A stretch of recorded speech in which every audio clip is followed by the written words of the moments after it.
In the NFC North, at least the Packers don't have to worry about any of the other teams that they're dealing with. Right. The Vikings lost again. The Bears quite possibly will lose again tonight. I haven't checked on the Lions. Even on their bye week, there's a chance they lost. But the Packers aren't aiming to win the division. The Packers are aiming to be the 1 seed and drive the playoffs again through Green Bay and Lambeau Field and the elements, as you said earlier, Mike. They didn't get it done. Here's Matt LaFleur, coach of the team that had to ride with Jordan Love instead of Aaron Rodgers, but still had a chance to win. Here's LaFleur taking the blame for his team failing to pull it off. This one falls on me squarely. Certainly for us to be whatever we were, 2 for 12 on third down, obviously didn't have a good enough plan for some of the zero pressures that they brought on us, but I thought our guys battled. I thought Jordan, I was really proud of the way he played. He hung in there. He was taking hits and delivering the ball, and I thought he did a really good job. But I think that ultimately I've got to be better, and this one falls squarely on me. Hey, Mike, I thought of something while LaFleur was explaining that and taking the blame for it, and that's good. Hey, when you're ridiculously successful and you have a periodic loss, I guess you can take the full blame for it because it's not like you're going to be on the hot seat after losing that. I think He's 33 and 8 now.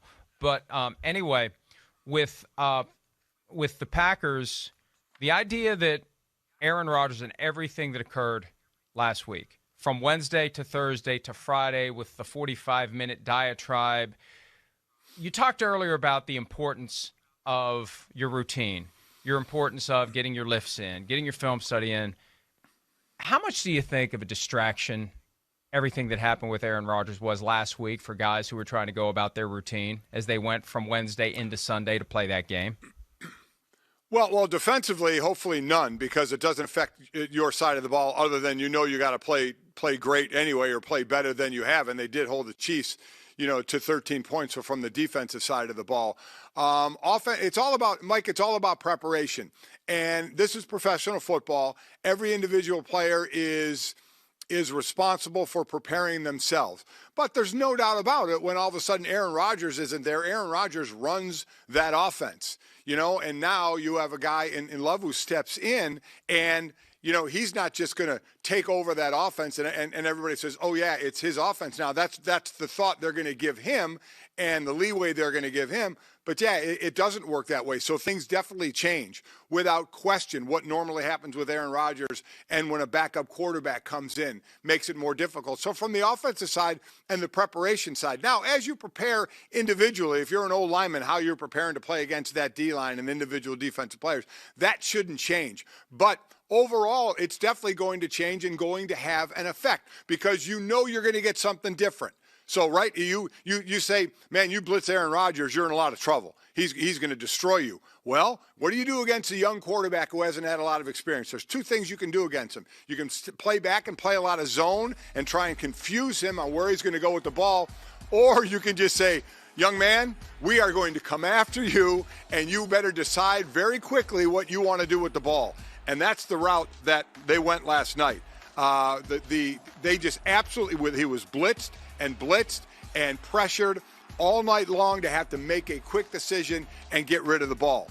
And that, again, that's what you do to young quarterbacks. So that really is the biggest change for this offense. Things you normally and expect out of Aaron Rodgers, one of the greatest quarterbacks of all time. Now you're not going to get it. So there's a little more trepidation on that side of the ball of we're not really sure what we're going to get from this guy. And if things start to go bad and unravel a little bit, it's tough to kind of collect it after that. And Jordan Love was not horrible last night. He wasn't. The outcome wasn't what the Packers wanted, obviously, and there is a difference between him and Aaron Rodgers. How could there not be? This was the first start of Jordan Love's career, and he's the one guy that I have always felt sorry for in this entire melodrama that's played out between the Packers and Rodgers, because Love is the only one who did not ask to be caught in the middle of it. He was drafted into it, and I'm sure if he would have had his choice, he would have said, no thanks. No thanks. Yeah. I don't want to go to Green Bay. But, Drew Brees made a great point last night, and you saw it on that throw right there if you were watching closely. The presence of Aaron Rodgers, and this is the point Drew made, the stuff that Aaron Rodgers gets away with, throwing off his back foot, doing things that aren't fundamentally sound, his backup quarterbacks pick up those habits. And it's almost like the presence of Rodgers is going to make it harder for Love to learn how to play quarterback, because you're not going to get away with playing quarterback the way Rodgers does. You've got to unlearn everything that you've seen watching Rodgers and go back to being a fundamentally sound quarterback, and that's going to be part of the transition that happens, if it ever happens, when it ever happens, from Rodgers to Love.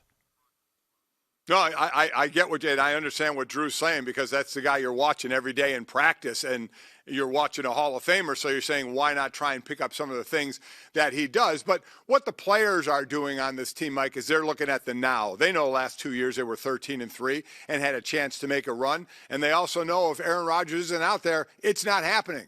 It's just not. So you want to worry about the maturation of a Jordan Love? Well, they sure as hell don't want to worry about that this year, and hopefully it's going to be a one-and-done scenario for them, because they're not go. This is a team that's ready to go somewhere, and it's not happening with a backup quarterback.